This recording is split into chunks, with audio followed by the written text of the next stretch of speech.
पिताजी का नाम त्रिशंकु था और त्रिशंकु जी का विवाह बचपन में ही हो गया। तो एक दिन त्रिशंकु जी अपनी ससुराल में जा रहे थे अपनी पत्नी को बुलाने के लिए। तो क्या देखा, रास्ते में एक गाय किसी के खेत में हरी भरी फसल खा रही है। त्रिशंकु जी ने देखा कि ये गाय किसी का बहुत बड़ा नुकसान कर रही है, लाओ हम इस गाय को मार दो। तो भक्तों, आज धीरे धीरे त्रिशंकु जी ने उस गाय को मारा, इतना मारा, गाय ने भी अपना मोह नहीं हटाया क्योंकि गाय बहुत भूखी थी। और त्रिशंकु जी ने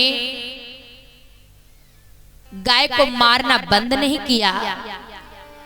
गाय के प्राण निकलने लगे तो गाय ने प्राण निकलने से पहले त्रिशंकु जी को श्राप दे दिया कि तुमने आज मुझे भोजन करने से रोका है और मेरा प्राण निकल रहा है। मैं तुम्हें श्राप दे रही हूं, जब तुम भोजन करके उठोगे तो अपने मानव तन का त्याग करके तुम गधा बन जाओगे। ये मेरा श्राप है। और जब तुम्हारे ऊपर कोई पतिव्रता नारी जल डालेगी तब तुम श्राप मुक्त हो जाओगे। इतना कह करके गाय का प्राण निकल गया। त्रिशंकु जी अपने ससुराल में जब आए, ससुराल के लोगों ने मान सम्मान किया, कहा भोजन कर लो। त्रिशंकु जी ने कहा कि मुझे भूख नहीं है, क्योंकि नहीं मालूम है मैं भोजन करूंगा तो मैं गधा बन जाऊंगा। त्रिशंकु जी ने कहा कि मुझे भूख नहीं है। शाम हो गई, भोजन नहीं किया। त्रिशंकु जी की पत्नी आई, अरे तुमको आए बहुत देर हुई और भोजन नहीं किया, तुम्हें अभी भी भूख नहीं है, भोजन कर लो। त्रिशंकु जी ने कहा कि हाँ मुझे भूख नहीं है। त्रिशंकु जी की पत्नी ने कहा भूख क्यों नहीं है, तुम भोजन करना क्यों नहीं चाहते, बात क्या है, बात तो बताओ। तो आज त्रिशंकु जी कहने लगे कि मैं तुम्हें बुलाने के लिए आ रहा था। एक गाय किसी के खेत में हरी भरी फसल खा रही थी। मैंने सोचा कि लाओ मैं इसे मार दूं। मैंने उसे इतना मारा कि गाय का प्राण निकल गया। पर गाय ने मुझे श्राप दे दिया कि जब मैं भोजन करूंगा मानव तन का त्याग करके मैं गधा बन जाऊंगा। और जब हमारे ऊपर कोई पतिव्रता नारी जल डालेगी तो मैं श्राप मुक्त हो जाऊंगा, इसलिए मैं भोजन नहीं करूंगा। त्रिशंकु जी की पत्नी भी पतिव्रता नारी थी और बोली पति देव एक बारी तो खा लेना,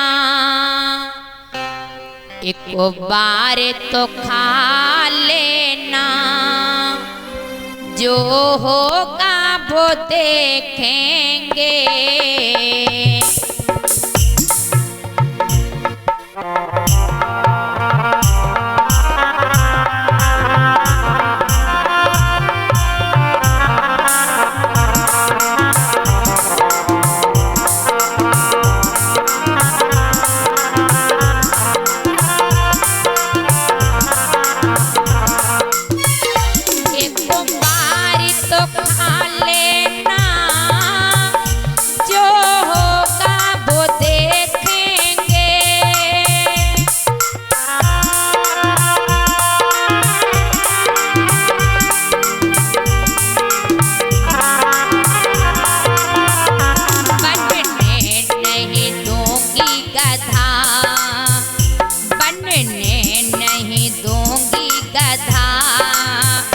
तुम खा के तो दिखलाओ।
त्रिशंकु जी की पत्नी ने कहा, आप भोजन कर लो, अरे मैं आपको गधा नहीं बनने दूंगी।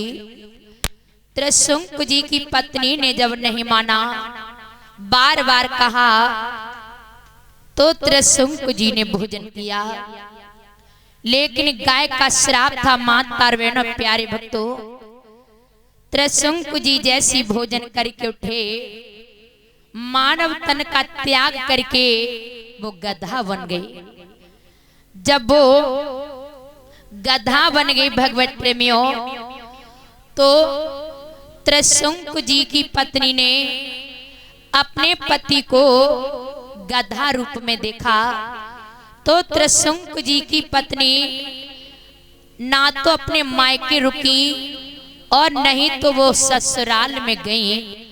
अपने पति को गधा रूप में लेकर वो काशी नगरी में आ गई और मजदूरी करने लगी, मेहनत करने लगी, अपना भी पेट भरती, अपने पति का भी पेट भरती है। तो भैया कि दरी दरी फिरे बिचारी और संध्या गिने न भोर, पत्नी पति के कारण अज भटके चारों ओर।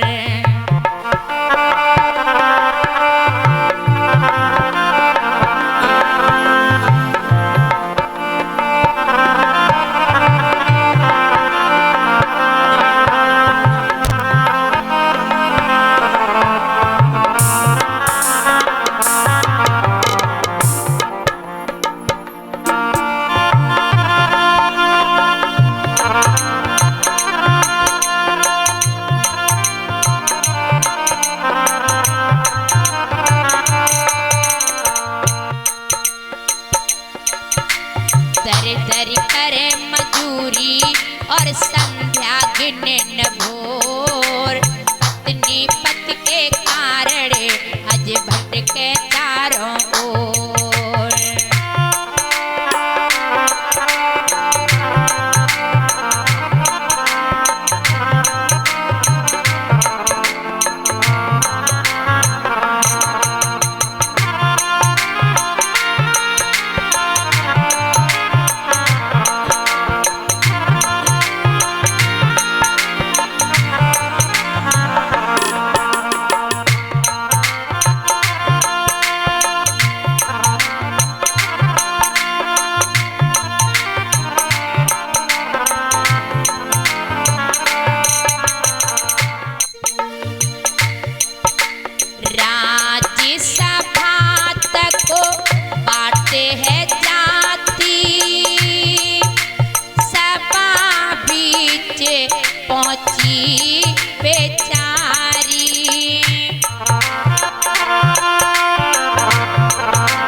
पूछे बोलो अब कारण क्या है तोर, पत्नी पति के कारण अज भटके चारों ओर।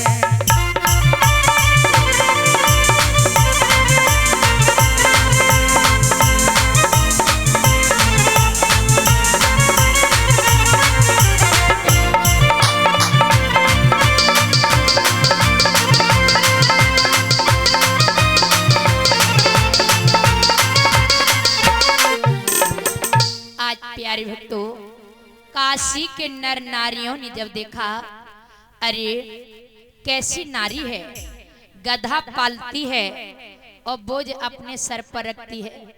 अरे जब गधा पालती तो बोझ गधा के ऊपर रखना चाहिए। तो भैया ये बात राज्यसभा तक पहुंची। तो भगवत प्रेमियों, काशी के राजा ने बुलाया कि उसे मेरे दरबार में लाया जाए। त्रिशंकु जी की पत्नी को राजा के दरबार में लाया गया। तो राजा ने पूछा, ये बताओ कि तुम गधा पालती हो तो बोझा अपने सर पर क्यों रखती हो, गधा के ऊपर क्यों नहीं रखती हो? त्रिशंक जी की पत्नी ने कहा महाराज ये बात मैं तुम्हें नहीं बताऊंगी, जब मेरा दुख दूर नहीं हो सकता तो ये बात बता करके भी क्या करेंगे। काशी के राजा ने कहा बताओ, हमारे राज्य में कोई दुखी नहीं है, तुम्हारा भी दुख दूर होगा, बोलो। तो त्रिशंक जी की पत्नी ने कहा महाराज आप देख रहे हो ये गधा है, ये गधा नहीं है, ये तो हमारे पति हैं, पर श्राप के कारण ये गधा बन गए और जब इनके ऊपर कोई पतिव्रता नारी जल डालेगी तो ये श्राप मुक्त हो जाएंगे, हमारा ये दुख है। तो काशी के राजा ने कहा कि ऐलान किया जब राजा ने ऐलान कर दिया कि ऐलान किया जब राजा ने हर नारी घट भर लाएगी।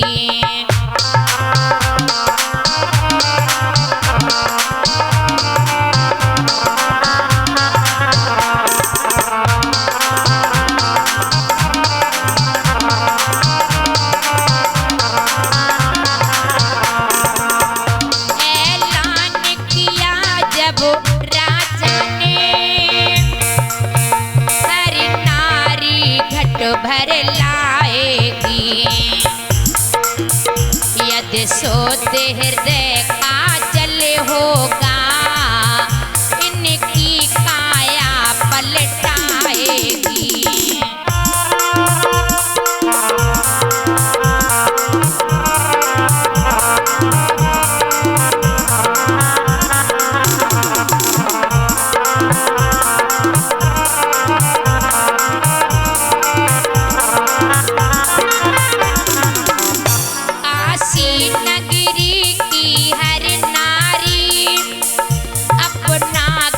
भर कर डाल गए, लेकिन कुछ अंदर पड़ा नहीं, तब राजा मन चिंता छाई।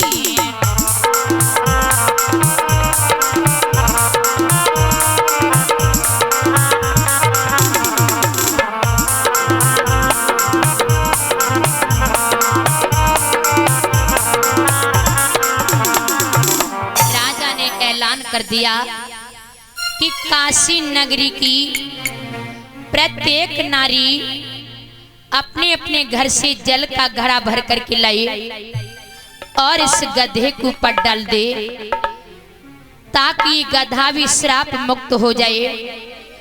तो राजा की आज्ञा अनुसार काशी नगरी से प्रत्येक घर से नारी जल का घड़ा भर करके लाई और उसने गधे के ऊपर डाल दिया, लेकिन भैया कोई अंतर नहीं पड़ा, त्रिशंक तो गधा ही बने रहे। अब राजा को बड़ी चिंता होने लगी, अब क्या करूं, मैंने वचन दे दिया। अरे राजा ने कहा जाओ देख करके आओ, कोई ऐसी नारी तो नहीं जिसने गधा के ऊपर जल हो डाला ही नहीं हो। तो भैया तब क्या देखा, एक मेहतर की पत्नी है और उसने गधे के ऊपर जलो नहीं डाला। राजा ने सिपाहियों से कहा जाओ उसे बुला करके लाओ। सिपाही आए, मेहतर की पत्नी से कहा सुनो, तुमने राजा की आज्ञा का पालन नहीं किया, अरे जल से घड़ा भर लो, गधे के ऊपर जल डाल दो, ये राजा की आज्ञा है। तो भैया मेहतर की पत्नी ने कहा चाहे तुम्हारे राजा की आज्ञा हो चाहे महाराजा की आज्ञा हो, जब तक मुझे मेरे पति आज्ञा नहीं देंगे मैं यहाँ से कदम नहीं हिलाऊंगी।